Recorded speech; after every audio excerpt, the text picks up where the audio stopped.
Olá, tudo bem? Estamos gravando este vídeo para fazer uma análise sobre os embargos de declaração que foram apresentados pelo INSS contra o acordo do Supremo Tribunal Federal que julgou a ação da revisão da vida toda. Acompanhe este vídeo até o final e fique por dentro sobre tudo que envolve esse instrumento processual tão importante que é os embargos e que tem causado aí um alvoroço no meio previdenciário nos últimos dias. Logo no início dos seus embargos de declaração, o INSS requer a suspensão liminar dos efeitos da decisão em todo o país. Ele argumenta que a ausência de manifestação, a ausência de suspensão, pode gerar uma série de prejuízos irreversíveis para a União. Ademais, ele alega também uma série de omissões na decisão do Supremo Tribunal. Mas quais omissões são essas? Omissões sobre a alegada nulidade pela inobservância da reserva de plenário quando a matéria ainda estava em julgamento lá no Superior Tribunal de Justiça.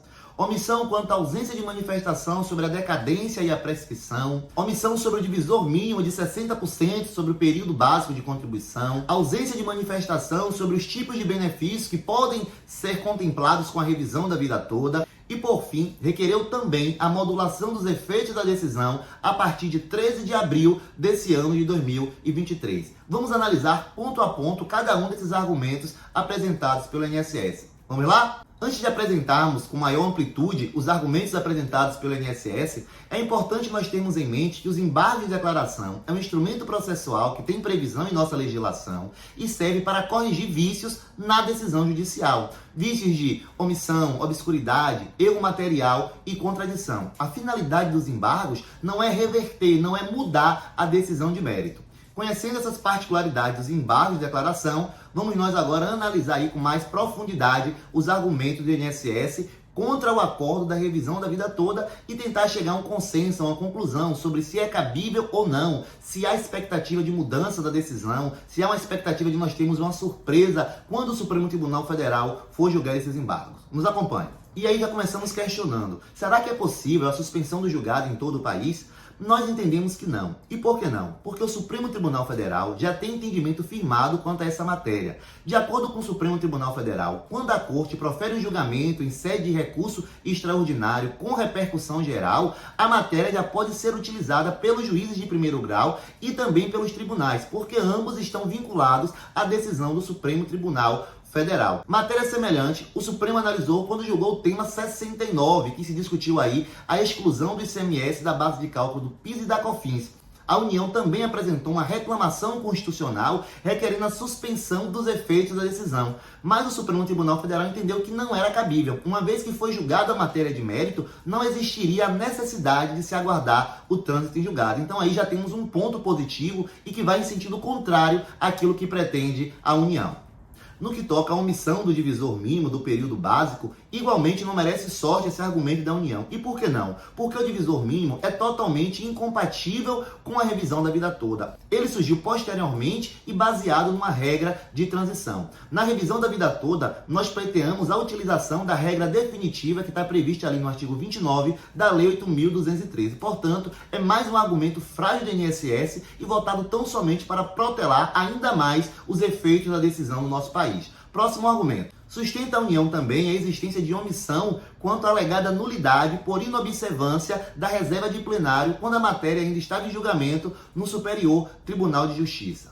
Igualmente também não merece ser acolhido esse argumento da União, e isto porque ele sustenta a ausência de manifestação com base no voto do ministro Ricardo Lewandowski. De acordo com a União, o voto do ministro não deixa claro se ele acolhe ou não essa nulidade. Mas veja bem, quando você analisa o conjunto fático, o conjunto das decisões que foram proferidas em sede do julgamento da revisão da vida toda, nós verificamos que houve uma adesão por parte do ministro ao voto do relator. É inequívoco que todos os ministros que votaram a favor da revisão da vida toda, eles não concordaram com essa nulidade alegada pela União. Houve uma adesão ao voto do relator e onde se afasta aí com muita clareza essa questão da nulidade. Ademais, analisando com maior profundidade o voto do ministro Ricardo Lewandowski, nós percebemos que ele foi claro ao apontar precedente do próprio Supremo Tribunal Federal quando do julgamento do tema 334, que definiu que o cálculo da renda inicial do beneficiário deve ocorrer da forma que lhe seja mais favorável. Portanto, da análise do conjunto dos votos do ministro e do acordo que foi proferido pela Corte, não há dúvida de que essa nulidade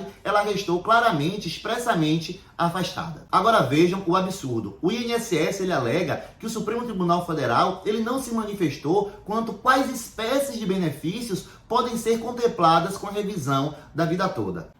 Meus amigos, para você ver como a autarquia previdenciária tem tentado utilizar de várias formas para retardar ainda mais a implementação do seu benefício. Veja, nós analisamos o acordo da Suprema Corte, nós analisamos a tese que foi formada e lá consta expressamente que cabe ao contribuinte, cabe ao beneficiário escolher entre a regra definitiva do artigo 29 ou a regra de transição. E pouco importa qual espécie de benefício foi concedida ao beneficiário. Logo, toda e qualquer espécie de benefício que foi concedida pelo INSS deve submissão a essa possibilidade do beneficiário escolher se ele vai preferir a regra definitiva, incluir todas as contribuições realizadas antes de julho de 1994, ou se ele vai querer aderir à regra de transição.